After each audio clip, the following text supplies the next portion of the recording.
The Antiquities of the Jews, Volume 1, by Flavius Josephus, Book 1, chapters 20 through 22.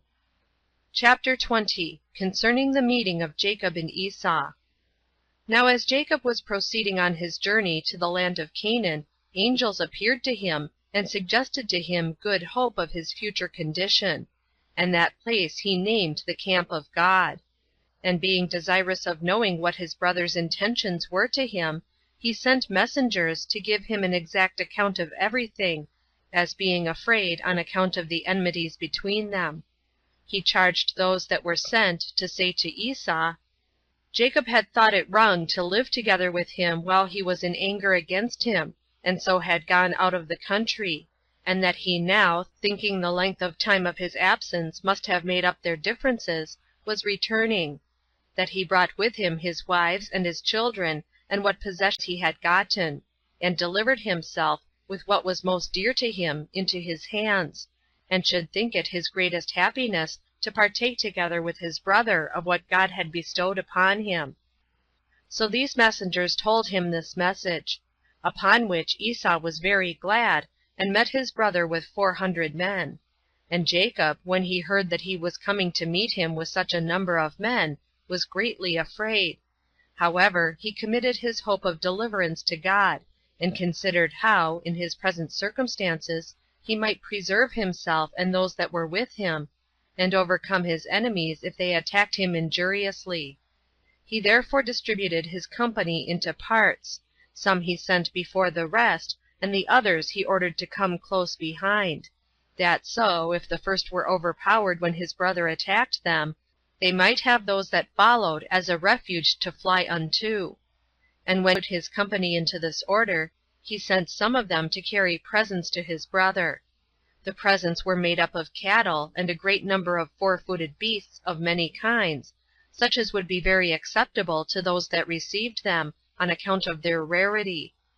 Those who were sent went at certain intervals of space asunder, that, by following thick one after another, they might appear to be more numerous, that Esau might remit of his anger on account of these presents, if he were still in a passion. Instructions were also given to those that were sent to speak gently to him. When Jacob had made these appointments all the day, and night came on, he moved on with his company, and as they were gone over a certain river called Jabbok, Jacob was left behind, and, meeting with an angel, he wrestled with him, the angel beginning the struggle. But he prevailed over the angel, who used a voice, and spake to him in words, exhorting him to be pleased with what had happened to him, and not to suppose that his victory was a small one, but that he had overcome a divine angel, and to esteem the victory as a sign of great blessings that should come to him, and that his offspring should never fall, and that no man should be too hard for his power. He also commanded him to be called Israel, which in the Hebrew tongue signifies one that struggled with the divine angel. These promises were made at the prayer of Jacob, for when he perceived him to be the angel of God, he desired he would signify to him what should befall him hereafter. And when the angel had said what is before related, he disappeared. But Jacob was pleased with these things, and named the place Phanuel, which signifies the face of God. Now when he felt pain by this struggling, upon his broad sinew himself afterward, and for his sake it is still not eaten by us. When Jacob understood that his brother was near, he ordered his wives to go before, each by herself, with the handmaids, that they might see the actions of the men as they were fighting, if Esau were so disposed. He then went up to his brother Esau, and bowed down to him, who had no evil design upon him, but saluted him, and asked him about the company of the children and of the women, and desired, when he had understood all he wanted to know about them, that he would go along with them to their father.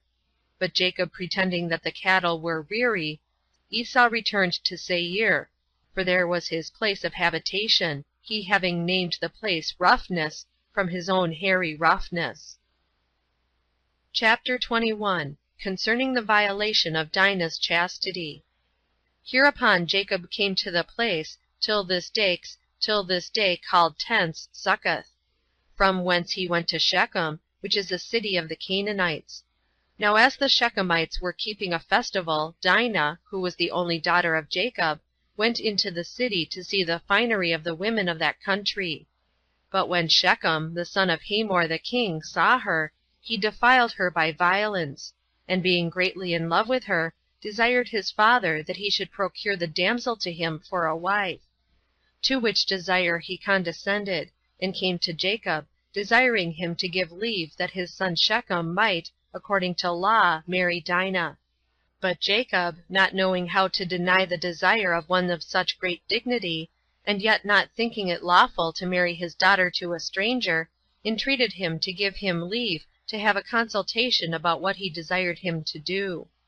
So the king went away, in hopes that Jacob would grant him this marriage. But Jacob defilement of their sister, and of the address of Hamor, and desired them to give their advice what they should do. Upon this the greatest part said nothing, not knowing what advice to give. But Simeon and Levi, the brethren of the damsel by the same mother, agreed between themselves upon the action following. It being now the time of a festival, when the Shechemites were employed in ease and feasting, they fell upon the watch when they were asleep, and, coming into the city, slew all the males, as also the king and his son with them, but spared the women. And when they had done this without their father's consent, they brought away their sister.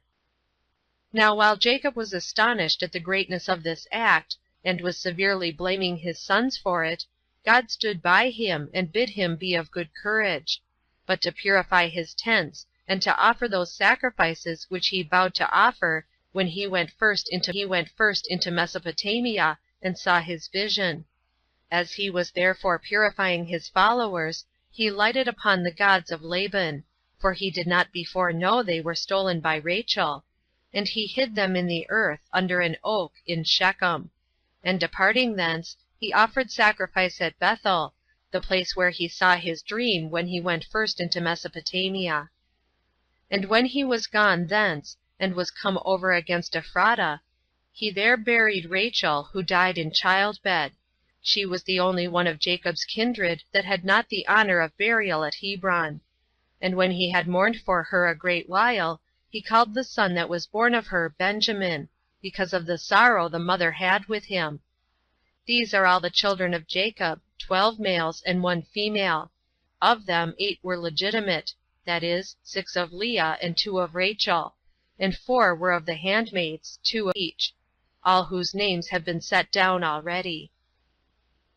Chapter 22. How Isaac died, and was buried in Hebron. From thence Jacob came to Hebron, a city situate among the Canaanites, and there it was that Isaac lived. And so they lived together for a little while. For as to Rebekah, Jacob did not find her alive. Isaac also died not long after the coming of his son, and was buried by his sons with his wife in Hebron, where they had a monument belonging to them from their forefathers. Now Isaac was a man who was beloved of God, and was vouchsafed great instances of providence by God after Abraham his father, and lived to be exceeding old. For when he had lived virtuously 185 years, he then died. End of Book 1, chapters 20 through 22. End of Book 1.